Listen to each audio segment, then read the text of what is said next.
चलो चलो ध्यान दो, पेज नंबर 173 पे आ जाओ, chapter number 6 divisible profit and dividend. Easy chapter है लैंग्वेज वाइज, कंटेंट बहुत सिंपल है इसका और आराम से आप उसको रिलेट कर पाओगे। अब ध्यान देना यहाँ पे, देखो डिविडेंड के बारे में ना ऑलरेडी आपने अभी तक जितना भी कुछ पढ़ा है कहीं ना कहीं डिविडेंड की बातें आपके दिमाग में क्लियर है कि एग्जैक्टली है क्या। तो इस बेस पे चैप्टर अपने आप इजी हो जाता है। अकाउंटिंग में आपने शेयर कैपिटल और ये सब चीजों की बात की है, कहीं ना कहीं आपको आइडिया है कंपनी जो फंड्स रेज करती है इक्विटी के फॉर्म में, प्रेफरेंस के फॉर्म में, इन्वेस्टर्स को कमाए हुए प्रॉफिट का एक हिस्सा वो पास ऑन करते हैं and that portion is dividend.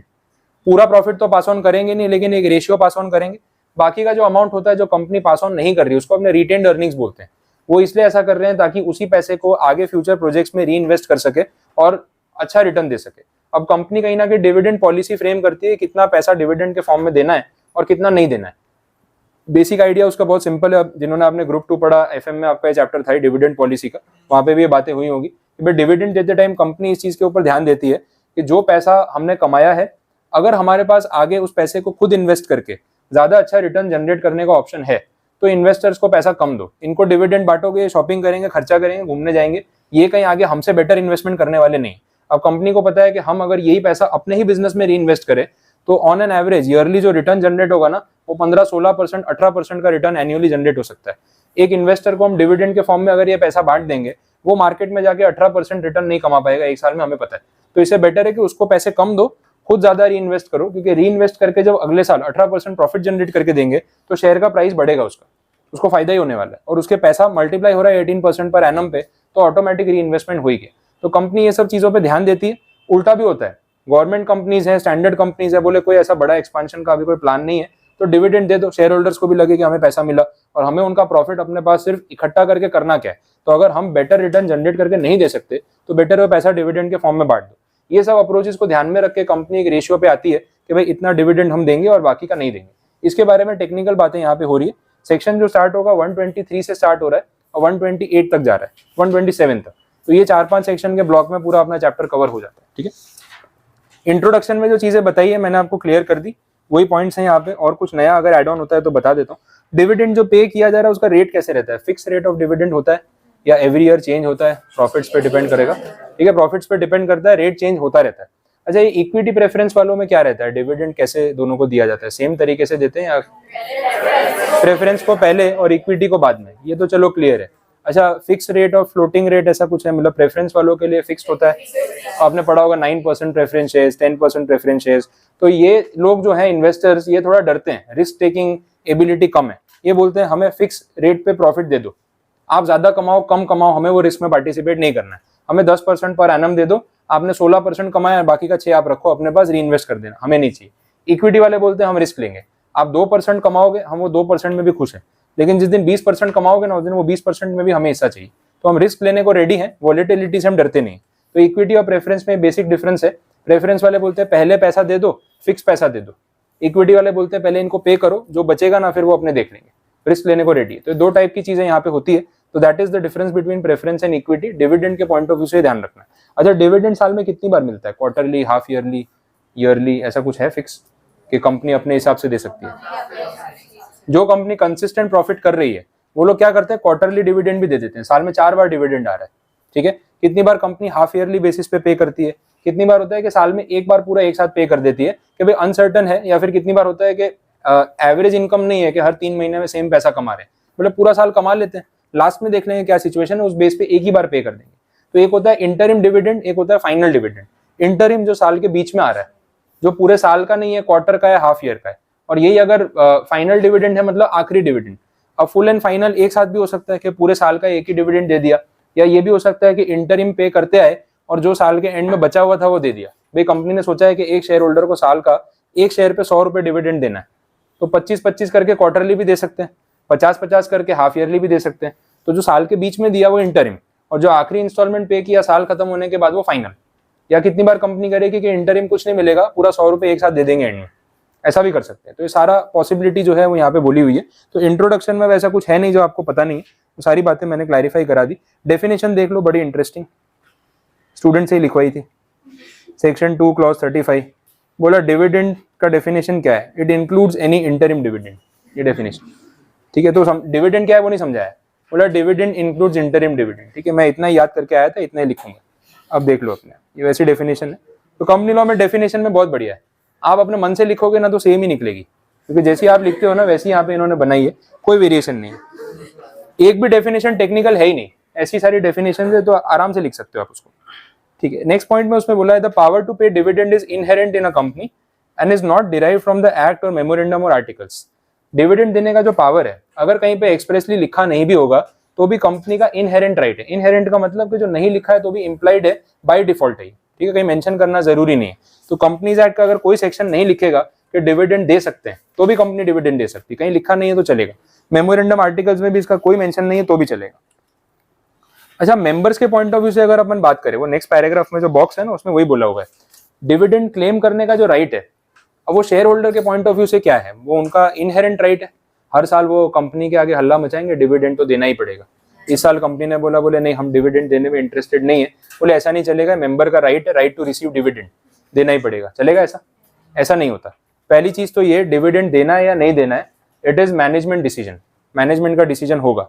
हाँ, मैनेजमेंट जब डिसीजन लेती है, जनरल मीटिंग में उसको अनाउंस करती है, तो उसका अप्रूवल सारे शेयर होल्डर्स मिलकर देते हैं। जैसे मैंने आपको बोला एज अ मैनेजमेंट कि हम लोग सोच रहे हैं कि 5 रुपए एक शेयर पे डिविडेंड देने का हमने सोचा है, ये फाइनल डिविडेंड रहेगा।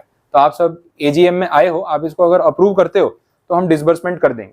अगर आप बोलते हो कि नहीं चाहिए डिविडेंड तो ठीक है, अगर आप बोलते हो इससे ज्यादा चाहिए तो हम नहीं दे सकते। तो मैक्सिमम लिमिट कौन सेट करता है? मैनेजमेंट। शेयर होल्डर्स के पास ये पावर है कि या तो जो मैनेजमेंट बोल रहा है उसको अप्रूव करो, या फिर आप लोअर डाउन कर सकते हो। आप ये बोल सकते हो कि नहीं 5 रुपए नहीं, हमें 3 रुपए एक शेयर पे दे दो, बाकी का 2 हमारे बिहाफ पे बिजनेस में री-इन्वेस्ट कर दो, आपके पास ही रखो, वो चलेगा। लेकिन आप ये नहीं बोल सकते नहीं 5 रुपए तो बहुत कम है, अपनी तो बार्गेनिंग करने की आदत है, बोले नहीं हम तो कम से कम 15 रुपए सोच के आए थे, 5 में तो नहीं चलेगा। फिर बार्गेन करते करते 11 रुपए पे सेटल हुआ, बोले शगुन का अमाउंट है 11 रुपए दे दो, चलेगा ऐसा? नहीं। अब इसमें पता है क्या होगा, अब आप बोलोगे सर शेयर होल्डर्स तो मालिक हैं, उनकी चलनी चाहिए ना, ऐसा होगा नहीं। कंपनी मैनेज कौन कर रहा है? मैनेजमेंट वाले डायरेक्टर्स, उनको पता है ना आगे का फ्यूचर प्लानिंग क्या है, वो सारी चीजें शेयर होल्डर नहीं समझते। आप पैसा लगा के घर पे बैठे हो, काम मैं कर रहा हूँ, तो मुझे मालूम है ना कि आगे काम करते टाइम पैसों की क्या रिक्वायरमेंट है, कितने फंड चाहिए। आप 5 के बदले 11 रुपए लेके चले जाओगे, जो अगले साल का प्रोजेक्ट मैंने सोचा था एक्सपांशन के लिए वो रुक जाएगा, या फिर मुझे उसके लिए और पैसा मार्केट से उठाना पड़ेगा जिसका मैं ब्याज भरूंगा, तो नुकसान तो आप ही का हो रहा है। तो वही पैसा आप कहीं सही जगह इन्वेस्ट कर नहीं पा रहे हो, इससे अच्छा अपने बिजनेस में इन्वेस्ट कर दो। क्यों आप वो जिद कर रहे हो कि मुझे ज्यादा पैसे चाहिए? तो यहाँ पे ये बोला कि management will decide the maximum amount of dividend that is to be paid, और आपसे अप्रूवल मांगा जाएगा। आप उसको कट डाउन कर सकते हो, एड ऑन नहीं कर सकते, बढ़ा नहीं सकते। हाँ, लेकिन आपने अप्रूवल दे दिया, बोले ठीक है 5 रुपए आप बोल रहे हो, पे कर देना। अब जैसे ही हमने डिविडेंड डिक्लेयर कर दिया, अब हमारी लायबिलिटी बन गई टू पे ऑफ द डिविडेंड। अब मैं ना नहीं बोल सकता, तो अब आपका राइट हो गया कि आप क्लेम कर सकते हो। लेकिन जब तक मैनेजमेंट डिविडेंड डिक्लेयर नहीं करेगा, तब तक शेयर होल्डर्स का राइट नहीं है कि वो जाके फाइट करे कि हमें पैसे चाहिए और देने ही पड़ेंगे, ऐसा नहीं हो सकता। तो समझ आया, आपका राइट कब क्रिएट हुआ? मेरे डिक्लेरेशन के बाद। मैं जब तक डिक्लेयर नहीं करूंगा ना, तब तक आपका कोई राइट क्रिएट होने वाला नहीं। ये बॉक्स के अंदर उन्होंने बोला right to claim dividend will only arise after a dividend is declared by the company in general meeting, and until and unless it is so declared, the shareholder has no claim against the company in respect of it. But एक बार declare कर दिया फिर वो claim कर सकता है, और time limit होती है 30 डेज के अंदर डिविडेंड डिस्ट्रीब्यूट करना होता है। 30 डेज में नहीं किया तो फिर एनसीएलटी के पास जाना है, कंप्लेंट करना है, इंटरेस्ट के साथ पैसा मांगना है, वो सब चीजों पे बात जा सकती है वैसा। बट कंपनी यूजुअली ऐसा डिफॉल्ट करती नहीं, सोच समझ के वो लोग डिविडेंड डिक्लेयर करते हैं, क्योंकि फिर आप वापस नहीं ले सकते उसको, ये पॉइंट। चलो आगे बढ़ते हैं। फाइनल डिविडेंड के बारे में बता चुका हूँ, उसमें भी लिखा है final dividend once declared becomes a debt enforceable against the company. Declare कर दिया तो कंपनी पे उधार हो गया कि अब तो देना है, बोला है मुझसे तो पैसे देने पड़ेंगे, और जब तक बोर्ड रेकमेंड नहीं करेगा तब तक डिविडेंड डिक्लेयर नहीं हो सकता, ये इंप्लाइड है। ये सब बातें हम जानते हैं। इंटरिम डिविडेंड मैंने समझा दिया, आप सिर्फ उसको पॉइंट को रीड कर लेना, उसमें कुछ नहीं है। अब सेक्शन आ गया, इसके साथ साथ सेक्शन देख लो, डिक्लेरेशन और डिविडेंड के बारे में वही बातें हो रही है। अब 123 सेक्शन का हेडिंग है, लेकिन अंदर पहले सेक्शन 51 समझाया, देख लेते हैं। A company may if so authorised by articles pay dividend in proportion to the amount paid up on each share. ये पेड अप के रेफरेंस में बोला है, 10 रुपए का आपका फेस वैल्यू है शेयर का, कंपनी ने अभी तक आपसे 7 रुपए मंगवाए, ठीक है, तो 70% आपने पे किया है। अब अगर कंपनी ये बोलती है कि वी आर डिक्लेयरिंग डिविडेंड 1 रुपी पर शेयर, तो उनको ना वैसे ही डिक्लेयर करना पड़ता है, नहीं तो कितना वेरिएशन रखेंगे। वो सिंपल ये होता है कि पर शेयर जो आपकी फेस वैल्यू है उसके रिस्पेक्ट में आप डिक्लेयर करोगे आप डिविडेंड कितना दे रहे हो। देखो इसको मार्केट में कैसे मैनिपुलेट करते हैं वो भी समझो, क्योंकि रूल जैसा है कंपनी तो वही कर रही है। रिलायंस का एग्जांपल देता हूँ, 1 रुपए का शेयर है फेस वैल्यू, रिलायंस का जो एक शेयर है उसकी फेस वैल्यू कितनी, 1 रुपी। अब वो लोग है ना कंसिस्टेंटली जो डिविडेंड देते हैं पर एनम वो 7 रुपए आता है, ये आप पास्ट का डेटा देखोगे तो आपको मनी कंट्रोल पे मिल जाएगा। 7 रुपीज डिविडेंड दिया, तो फेस वैल्यू कितनी, 1 रुपया। डिविडेंड पूरे साल का कितना दे रहे हैं, 7 रुपए। तो ऐसे बोलते हैं 700% डिविडेंड डिक्लेयर्ड। समझ आए, वही बात होगी ना, 700% मतलब 7 टाइम्स, 7 टाइम्स किसका, फेस वैल्यू का। लेकिन रिलायंस का एक शेयर प्रीमियम के साथ मार्केट प्राइस पे 2500 रुपए का है। समझ आए, तो जो डिविडेंड का यील्ड है वो कितना है, 2500 रुपए पे 7 रुपए। तो किसी ने रिलायंस का एक शेयर अगर साल के शुरुआत में 2500 रुपए में लिया और पूरा साल उसको होल्ड किया, तो उसको उसके सामने डिविडेंड कितना मिला, 7 रुपए। अब ये रेशियो देखो कितना हुआ, 3% होता है। समझ आ रहा है, तो दिखाते कैसे, 700% डिविडेंड। तो ऐसा नहीं कि आपको 7 गुना पैसा मिला, वो 700% with respect to face value. लेकिन मार्केट वैल्यू के हिसाब से जो यील्ड जनरेट हुआ, वो यील्ड जो है वो तो कुछ भी हो सकता है। अब मार्केट प्राइस 2000 है तो वो 7 रुपए कुछ और परसेंटेज बनेगा, अगर मार्केट प्राइस 200 है तो वो 7 रुपए कुछ और परसेंटेज बनेगा, दैट डिपेंड्स। तो पर क्योंकि वो ऐसा डिक्लेयर कर रहे हैं ना, वो आपको उल्लू बनाने के लिए नहीं कर रहे। सेबी के और कंपनीज एक्ट के रेगुलेशंस का कंबाइंड इफेक्ट ये है कि उन्होंने बोला हुआ है कि एक तो डिविडेंड जब डिक्लेयर करोगे तो पर शेयर डिक्लेयर करना पड़ेगा, कि एक फुल्ली पेड शेयर का जो भी वैल्यू है उसके सामने आप कितना डिविडेंड डिक्लेयर कर रहे हो। तो इसलिए कंपनी बोलती है कि we are declaring a dividend at 7 rupees for 1 share having face value of 1 rupee fully paid up, क्योंकि ऐसे डिक्लेयर करने को बोला है। अब मार्केट उसको बना देता है 700%। समझ आ गया, यूट्यूब चैनल वाले, टेलीग्राम वाले, शेयर चिपकाने वाले, ये ले लो वो ले लो, 700% दिखा के आपको अट्रैक्ट कर लेते हैं। वो 700% किसका है और उसकी मार्केट वैल्यू क्या है वो आप देखो। आपने 100 रुपए लगाए ना, तो आपको साल का 3 रुपया डिविडेंड मिला है। यील्ड तो 3% ही है, 2500 पे 7 रुपए। लेकिन आप उसको प्रेजेंट कैसे कर रहे हो, 700% डिविडेंड। वो 700% एक्चुअली में वैसा नहीं, समझ आए। तो कंपनी की रिस्पॉन्सिबिलिटी होती है कि वैसे डिक्लेयर करे। अब ये 1 रुपए की फेस वैल्यू पे 7 रुपए डिविडेंड दे रहे हैं, लेकिन इस 1 रुपए के शेयर के सामने आपने पेमेंट से 70 पैसा किया हुआ है, तो आपको पूरा 7 रुपए मिलेगा। वो तो 1 रुपए जिसने फुल्ली पे किया उसको 7 रुपए मिलेगा। यहाँ पे अगर आपने 70 पैसा पे किया है तो आपको 7 रुपए का भी 70% ही मिलेगा ना, दैट इज 4 रुपीज एंड 90 पैसा। तो आपको फिर डिविडेंड उतना ही देंगे। तो सेक्शन 51 ये राइट दे रहा है कंपनी को कि अगर शेयर्स फुल्ली पेड अप नहीं है तो डिविडेंड भी प्रोपोर्शनेट ही मिलेगा। इसमें कोई गलत बात नहीं है, जितना इन्वेस्ट किया उतना ही तो रिटर्न दे रहे हैं, कोई आपके साथ कोई फ्रॉड नहीं कर रहे। SS3 जो बोला हुआ है ना, SS3 एक्चुअली में आपका सेक्रेटेरियल स्टैंडर्ड है। सेक्रेटेरियल स्टैंडर्ड मतलब एक गाइडलाइन होती है जो कंपनी को फॉलो करनी होती है। कंपनी सेक्रेटरीज को ध्यान रखना होता है कि ये फॉलो हुई है। तो डिविडेंड को लेके एक सेक्रेटेरियल स्टैंडर्ड 3 है। इसमें बोला हुआ है कि जो भी डिविडेंड डिक्लेयर होगा वो बोर्ड के रिकमेंडेशन पे होगा और बोर्ड मीटिंग में ही फाइनल होगा। ये बात तो पहले भी बोली थी, तो SS3 कुछ नया नहीं बोल रहा है, बात को रिपीट कर रहा है, इसलिए कोई टेक्निकल पॉइंट वो नहीं। नेक्स्ट रेगुलेशन, ये सेबी के रेगुलेशंस की बात हो रही है। लिस्टेड कंपनीज जो भी करेंगी उनको डिस्क्लोजर देना पड़ेगा, डिक्लेरेशन देना पड़ेगा और डिविडेंड पर शेयर बेसिस पे ही डिक्लेयर करना पड़ेगा, जैसे मैंने अभी आपको रिलायंस वाले केस में बताया। तो ये वही रेगुलेशन वो लोग फॉलो करते हैं और कुछ नहीं। नेक्स्ट, अब जो आगे आंसर है सोर्सेज, मतलब 123 का ही पार्ट है वो, उसमें बोला है sources of declaration of dividend, पैसा कहाँ से लाएंगे। सोर्सेज का मतलब फंड्स कहाँ से अरेंज करेंगे। तो मेन वर्ड्स मैंने अंडरलाइन, मतलब उसको बोल्ड किया हुआ है, आपको पता चल जाएगा। अगर आपको डिविडेंड डिक्लेयर करना है, सबसे पहला सोर्स क्या है, प्रॉफिट्स। कंपनी ने जो प्रॉफिट कमाया उसी में से देंगे, तो ये पहला पॉइंट हो गया। बट बोला है कि प्रॉफिट्स में से पहले ना डेप्रिसिएशन का प्रोविजन कर लेना। डेप्रिसिएशन का प्रोविजन करने के बाद जो प्रॉफिट बचता है ना, उसमें से डिविडेंड बांटना, पहले मत बांट देना। अच्छा, टैक्सेशन का क्या करें, पहले टैक्स पे करें या पहले डिविडेंड। पहले टैक्स, वो आउटसाइडर लायबिलिटी है ना, गवर्नमेंट को पे करना है। तो profit after tax available for equity share holders, तो उसमें से डिविडेंड दिया जाता है, ये ध्यान रखना है। बोला कि अगर इस साल प्रॉफिट आपका कुछ कम ज्यादा हुआ या नहीं हुआ है तो लास्ट ईयर के प्रॉफिट्स भी तो रिजर्व्स में पड़े होंगे, उसको भी तो यूटिलाइज कर सकते हो डिविडेंड पे करने के लिए। क्यों ये अलाउ किया, उसका रीजन समझो। स्टॉक मार्केट में जो इन्वेस्टर्स हैं आधे से ज्यादा ना फाइनेंशियली अनअवेयर है, इनको पता ही नहीं है कि मार्केट में इन्वेस्ट करते कैसे हैं, क्या चीजों को देखते हैं क्या नहीं देखते। ये सुपरफिशियल इन्फॉर्मेशन, ऊपर की न्यूज सुन के डिसीजन ले लेते हैं शेयर खरीदना है या बेचना है। अब रिलायंस कंपनी ना पिछले 5 साल से 7 रुपए डिविडेंड स्टैंडर्ड दे रही है या उस रेंज में, इस साल बोला डिविडेंड नहीं दे पाएंगे। तो जो भोला इन्वेस्टर है जिसको अकल नहीं है, सुन के शेयर खरीद देता बेच देता है, वो क्या सोचेगा पता है, बोले कंपनी ने डिविडेंड नहीं दिया ना, पक्का इनको नुकसान जाने वाला है, कंपनी डूबने वाली है, मतलब लाखों करोड़ों की कंपनी है, मन में बंद करवा चुका है, बोले अभी बेचो। ऐसे ही लोग सोचते हैं फटाफट बेच के खत्म करो। अब ये ना सेलिंग शुरू हो जाती है ना, तो मार्केट में प्राइस गिर जाता है शेयर का और कंपनी की रेपुटेशन पे इंपैक्ट होता है कि मार्केट कैपिटल कम हो गई, ये हो गया वो हो गया। कंपनी के मैनेजमेंट को ये बात पता है, तो मैनेजमेंट बड़ा स्मार्ट वर्क करता है। अगर ये 15 रुपए डिविडेंड भी दे सकते हैं ना किसी साल में, तो आपको ना वहां तक नहीं लेके जाएंगे, क्योंकि एक्सपेक्टेशन बिल्ट हो जाती है। इस साल बहुत अच्छा एक्स्ट्रा ऑर्डिनरी प्रॉफिट हो गया, बोले डिविडेंड भी एक्स्ट्रा ऑर्डिनरी दे दो ना, 7 रुपए के बदले 20 रुपए दे दो, दे दिया। अगले साल प्रॉफिट नॉर्मल हुआ तो 20 से वापस 7 पे आ गए। इन्वेस्टर क्या सोचता है, बोले पिछले साल 20 रुपए दिया था, इस साल 7 पे आ गए।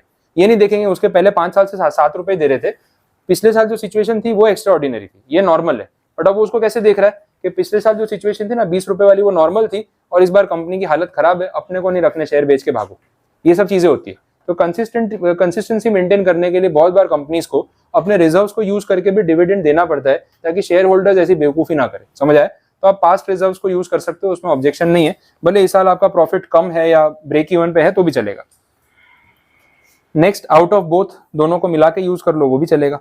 बी ऑप्शन में बोला कि गवर्नमेंट आपको फाइनेंशियली हेल्प कर सकती है डिविडेंड्स देने के लिए, टेम्पररी अगर फंड्स की शॉर्टेज है तो आप टेम्पररी उनसे भी बोरो कर सकते हो, ये भी अलाउ किया। सरकारी कंपनियों के लिए पॉइंट ज्यादा रेलेवेंट है, सरकार ही अपनी कंपनी को पैसा देगी, बोले लो अभी एक बार डिविडेंड दे दो, बाद में फिर सेटल कर लेंगे, तो ऐसी सब चीजें हो सकती है, ये भी अलाउ किया।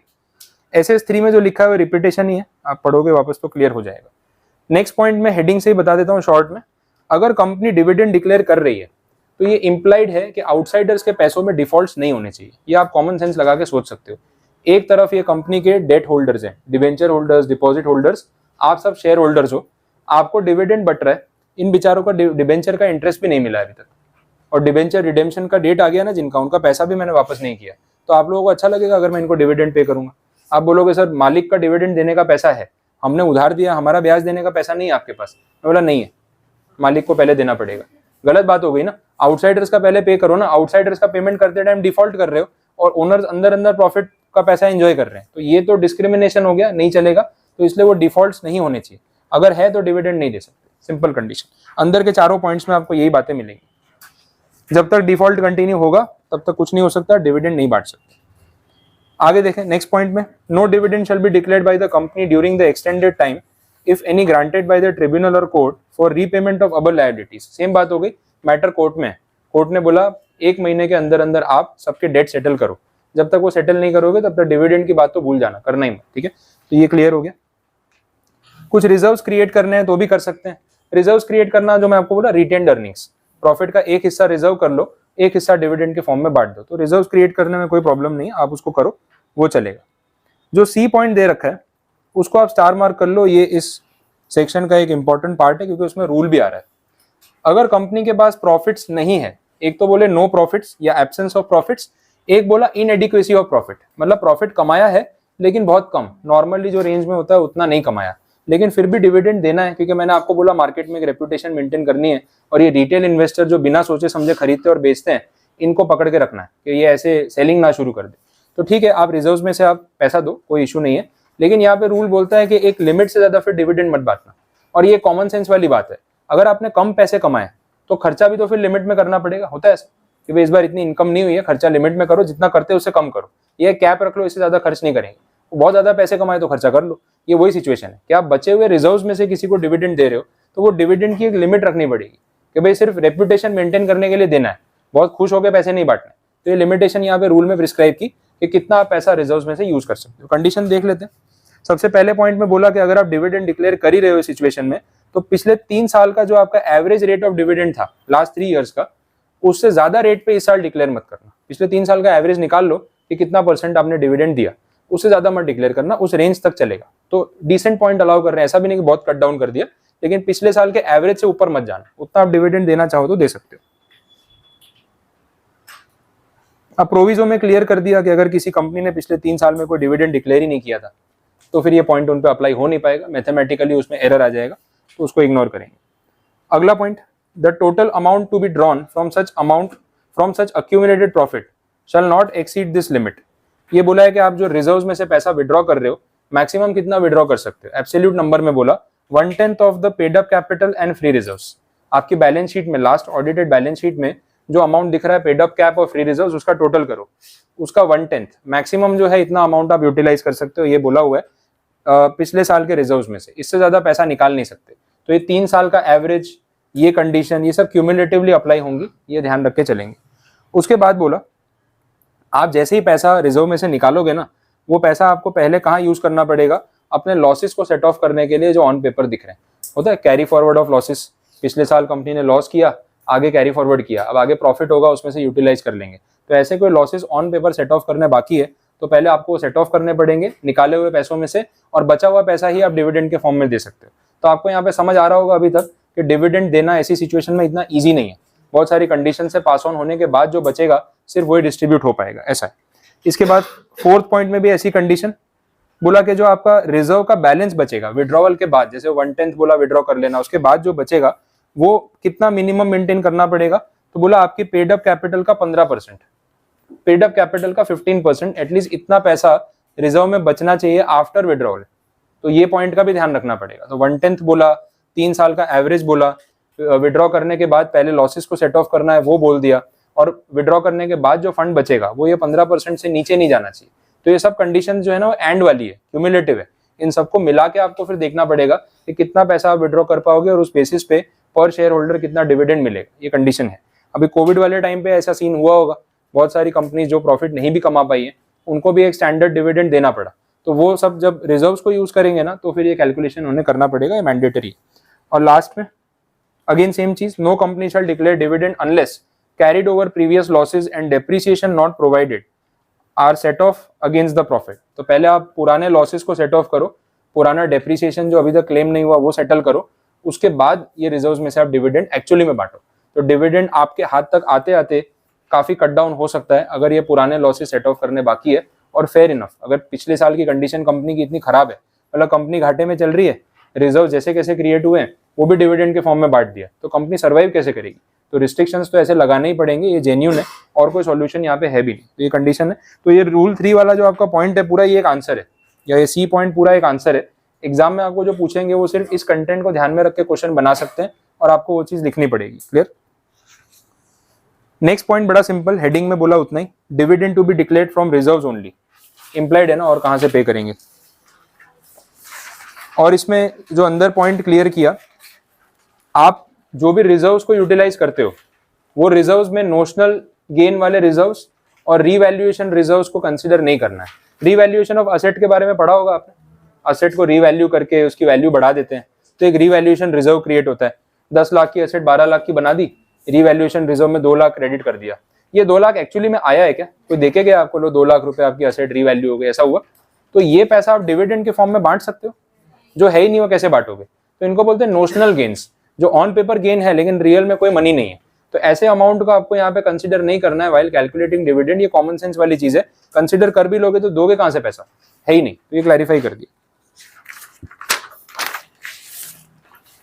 ई पॉइंट में कुछ खास नहीं, बोला डेप्रिसिएशन जो आप प्रोवाइड कर रहे हो ना, जो पीछे देख रहे थे, वो डेप्रिसिएशन कंपनीज एक्ट के शेड्यूल के हिसाब से प्रोवाइड करना। डेप्री अपने मन से नहीं चार्ज कर सकते, ये आप ध्यान देना। अकाउंट्स में आपने जितना भी अभी तक फाइनल अकाउंट्स और वो सब पढ़ा होगा, तो डेप्रिसिएशन का रेट आप अपने हिसाब से जो क्वेश्चन में दिया है वो ले लो, या फिर वो SLM बेसिस पे ईयर वाइज डिवाइड करके आप कैलकुलेट कर लो। लेकिन इनकम टैक्स और कंपनीज एक्ट में एक शेड्यूल है, शेड्यूल के अंदर असेट्स को क्लासिफाई किया है। वो असेट आपके पास अगर है तो उस पर पूरे साल का कितना % डेप्रिसिएशन क्लेम करना होता है वो मेंशन किया हुआ है। तो ऐसा नहीं है कि अकाउंटेंट का मन करे उस हिसाब से डेप्री लगा दे, कभी 15% कभी 20%। ओनर ने बोला है प्रॉफिट कम दिखाना है, खर्चे बढ़ाओ, तो डेप्रिसिएशन 50% कर देते हैं। बोले लोन लेना है बैंक से, प्रॉफिट ज्यादा दिखाना है, डेप्रिसिएशन मत क्लेम करना इस साल, या करना है तो 5% कर लो दिखाने के लिए। ऐसा मैनिपुलेशन नहीं चलता है, आपको शेड्यूल फॉलो करना होता है और वही चीज का रेफरेंस यहाँ पे दिया हुआ है। क्लियर? आगे डिक्लेरेशन ऑफ इंटरिम डिविडेंड, ये स्टोरी मैं आपको पूरी बता चुका हूँ। इसके अंदर जितना भी कुछ लिखा है ना, अभी हमने स्टार्टिंग में जितनी भी इंटरिम डिविडेंड पे बात की, सारी यही बातें हो रही है। तो आपको जो लैंग्वेज एक बार पढ़ के वो पॉइंट्स को रिकॉल कर लेना है, कंसेप्ट वाइज नया कुछ नहीं। ये क्वार्टरली बेसिस पे भी दे सकते हैं, हाफ ईयरली बेसिस पे भी दे सकते हैं, that is okay. Next point में amount of dividend to be deposited in special bank account, ये प्रोसीजर आ गया। प्रोसीजर में आप कॉमनली नॉलेज के लिए याद रख सकते हो, जैसे ही कंपनी डिविडेंड डिक्लेयर कर देती है, AGM में अप्रूव हो जाता है, नेक्स्ट 30 डेज के अंदर आपको डिविडेंड का पैसा पे हो जाना चाहिए। ये तो मैंने आपको बोला। इससे पहले क्या करना है, डिविडेंड डिक्लेयर करके अप्रूव करवाते ही अगले 5 दिन के अंदर वो पैसा सेट असाइड कर देना पड़ेगा। तो उस पैसे को कंपनी के अकाउंट से या रिजर्व से निकाल के एक सेपरेट बैंक अकाउंट में ट्रांसफर कर देना पड़ेगा कि ये हमने डिविडेंड के लिए पैसा साइड पे रख दिया ताकि और कहीं खर्च नहीं हो जाए। और फिर वही पैसा नेक्स्ट 25 डेज में पे करके अपने खत्म करेंगे। टोटल 30 डेज की टाइम लिमिट होगी। तो 5 डेज वाली कंडीशन आपको याद रखनी है। एक अलग शेड्यूल्ड बैंक में, सेपरेट बैंक अकाउंट में आप ये पैसा साइड पे रख दो, जिसको अपने एस्क्रो अकाउंट बोल सकते हैं या एक रिजर्व अकाउंट बोल सकते हैं। उस टाइप की सिचुएशन आ गई। ठीक है। फिर where if the articles of the company does not authorise so it has to be amended accordingly. मतलब आर्टिकल्स में ये बात लिखी होनी चाहिए, अगर अभी तक नहीं लिखी है तो आप वो ध्यान रखना। It shall not apply to government company in which the entire paid up share capital is held by central government और स्टेट गवर्नमेंट। मतलब पब्लिक का कोई पार्टिसिपेशन है ही नहीं ना। सरकारी कंपनी में आप सरकार को क्या सिखाओगे, वो कर लेंगे अपने आप, पैसा तो आपको दे ही रहे हैं, वो डिविडेंड कहाँ से देंगे, कौन से अकाउंट से देंगे, आपका टेंशन नहीं है, पैसे मिल जाएंगे, उसकी गारंटी है। एच पॉइंट हेडिंग जितना ही है, dividend only to registered share holder, और किसी को देंगे पैसा, जो रजिस्टर्ड होगा उसी को मिलेगा। और टाइम लिमिट मैंने आपको बोल दी हो 30 डेज वाली। पेमेंट वाला पॉइंट भी सेम नीचे 30 डेज। कैपिटलाइजेशन ऑफ प्रॉफिट्स, कुछ ध्यान आ रहा है? बोनस शेयर लिख लो वहां पे, सेक्शन नंबर 63, टेस्ट में मैंने आपको पूछा भी था, कैपिटलाइजेशन ऑफ बोनस शेयर्स या सॉरी कैपिटल प्रॉफिट्स, तो उसको अपने बोलेंगे बोनस शेयर। तो बोनस शेयर का दूसरा नाम है ना capitalisation of reserves, capitalisation of profit, ये वही बात होगी।